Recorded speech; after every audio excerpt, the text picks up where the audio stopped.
Hello, welcome to Lemon Studios, where we talk anything and everything entertainment. I'm, of course, Lemon himself, Zeke Lemon, and this is my review for the Hulu original Prey, which is the fourth installment in the Predator franchise.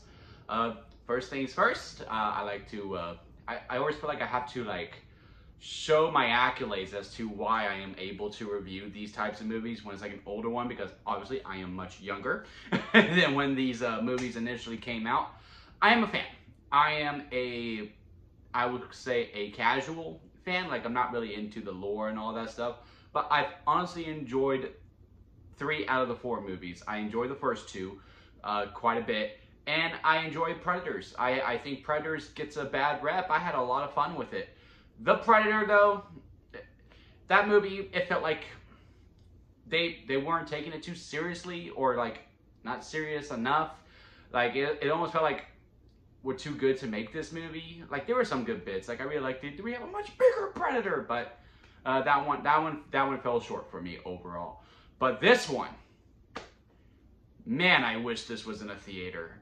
This is definitely the best Predator movie since maybe the first one. Maybe even better. I haven't seen the first one in a while. I'll need to check that one out again. But man, this was a movie. This was an experience, in all honesty. Things I love the most. Oh my God, I'm blanking on. I literally just looked up her name before we started, and I record on my phone, so I don't remember her name.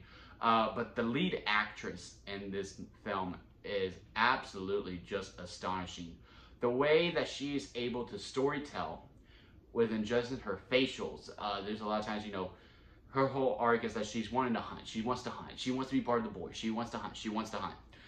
And when, like, she has these opportunities to do so, just in her eyes and her facials, you can tell about these excitement when she's like going into the hunt, scaredness because, like, oh my God, it's happening, sorrow, like all of these different emotions that you could just tell them within her face, that I really, really appreciated much about her performance. She is really the standout.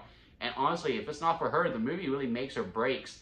I also like the structure of the movie. I love the atmosphere of it. I really appreciate that this movie took its time. It took its sweet time. It wasn't just go, go, go, go, go like most movies are nowadays. And that's probably why this movie went to streaming as opposed to the theaters, because maybe if it was in the theaters, it probably wouldn't got big of a rep, because this is a little bit of a slow burn as far as action horrors and all that type of stuff. Because it really takes its time with it. The scares really don't start until really 30 minutes in out of the hour and 30 this movie goes.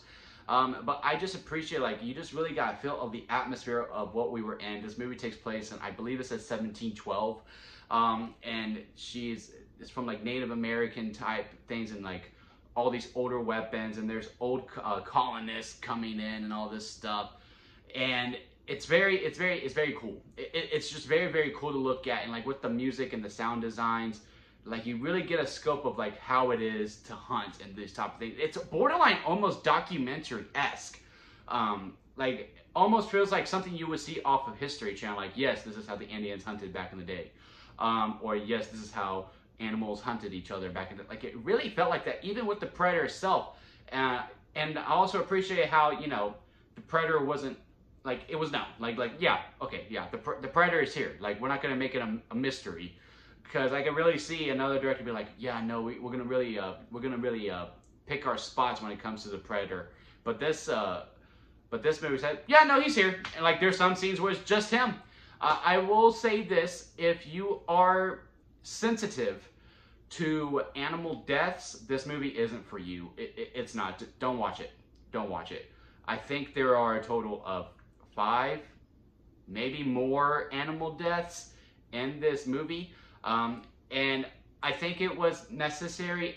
Even I was like, oh man, another one. Like, it really shows, you know, the progression of our main lady and the Predator, because the Predator, as you know, and it really captures this very well, of, you know, how the Predator, he doesn't want to necessarily hunt. He wants a challenge. The hunt is when they fight back. Like, oh, a worthy suitor.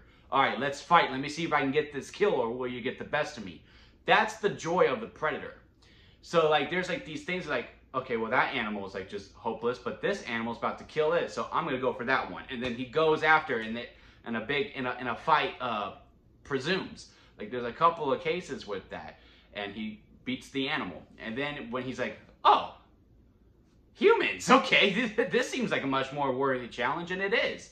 It's just really good storytelling with it, and also throughout the whole entire movie, they really spread out on how the final fight's going to go, which I really appreciated, because there's a lot of action movies now. It's a spot fest, if you will. To use wrestling terms, it's a spot fest. There's no storytelling within the fights. It's very cut. It's a lot of choppy editing, like pop, pop, pop, pop, pop, pop, pop. Some of the, you know, Jurassic World did it a lot. I still think Jurassic World has one of the better scenes when it comes to the Matilda raptor scene, because some of those scenes actually feel lived in. But a lot of times in Jurassic World, it was like choppy editing.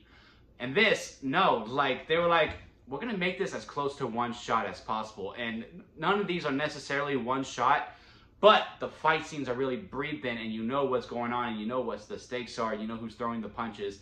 You can follow along as opposed to, isn't it crazy? Shaky cam and rapid editing. This, like, no, the camera lingers, and like there's a little bit of scopes within the shots, and also some point of views from our lead actress's perspective when like she's hunting for animals, and like it's just lifted. And it's not just, you know, since, you know, it's horror elements, it's not just a build up to a jump scare. Like, no, the scares have value into it, which I absolutely just really appreciate. I cannot rave about the action enough. And it's been a long time, I think maybe since another Strain movie, Extraction, with Chris Hemsworth, that like, oh yeah, the action is very lived in. Like, the fights mean something to me, as opposed to just bam, bam, boom, oh yeah, that looks cool. I'm not gonna remember that, but like this movie, I'm gonna remember. I'm gonna remember these sequences, especially the final fight with how much they lay out. And it was great storytelling. I just really, really, really appreciate that. But yeah, man, I'm having a really hard time finding criticisms. Maybe too many animal deaths to me, because I am a huge supporter of animals. So seeing a lot of animals die, even, you know, the ones that we don't necessarily like, I was like, man, come on now. I will also say, besides maybe our main people, everyone is really a dick. Like, there's our main lady, and then there's her brother, and then there's the mom. And then there's the whole heritage. But there's the other warrior hunters. And they all kind of suck. Like, when their deaths are happening, I didn't really feel much. It was just like, well, okay. Like, I get it. It was the time back then, and I understood it. But I just would have liked some more nuance or some layers. That's really the only criticism that I can really think of the movie. But yeah, man, I really wish this was in the theater. I really wish I experienced it on the big screen with that surround sound, because Jesus Christ, the sound design with this movie.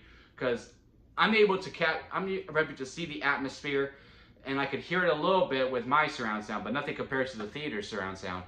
And just having that, like, it would have been a really, like, lived-in experience, and it probably would have taken this movie to the other level, to be completely honest with you. I need to rewatch the first Predator movie to see if I still like that one more than this one. But man, it's really making a contender for my favorite Predator movie. If I had to rank this on a lemon scale, this is how the lemon scale works. Sour lemon's at the bottom. Expired store-bought lemonade is next level, because it's bad, but hey, there's some good to it. If there's store-bought lemonade, which is good, but hey, there's a lot of problems to it. I can see why some people hate it. Lemonade, which is at the very middle, it's a good movie. I mean, it's a recommendation, but I'm not going to tell you go out and see it or tell you not to. Freshly Squeezed Lemonade, very, very good movie. I have very, very minor critiques with it. And then a Strawberry Lemonade at the very top, because that is the best kind of lemonade. And this is a Freshly Squeezed Lemonade. I was just talking about it in my Bullet Train review. Check out that video as well if you haven't. I was like, man, we've had a long streak of lemonades. I haven't had a Freshly Squeezed in a while. I've hardly ever had to do store-bought. I haven't done any expired store-boughts, and I've had two sours, and I've had 2 strawberry lemonades, and I haven't had many freshly squeezed. But man, this takes the cake. It was absolutely phenomenal. I had a lot of fun with it. Honestly, if I saw this in the big screen and I had that experience with the crowd and the surround sound and all that stuff, this probably would have gone up to a strawberry and lemonade. But man, this movie is absolutely phenomenal. You should watch it as soon as you can. I cannot recommend Prey enough.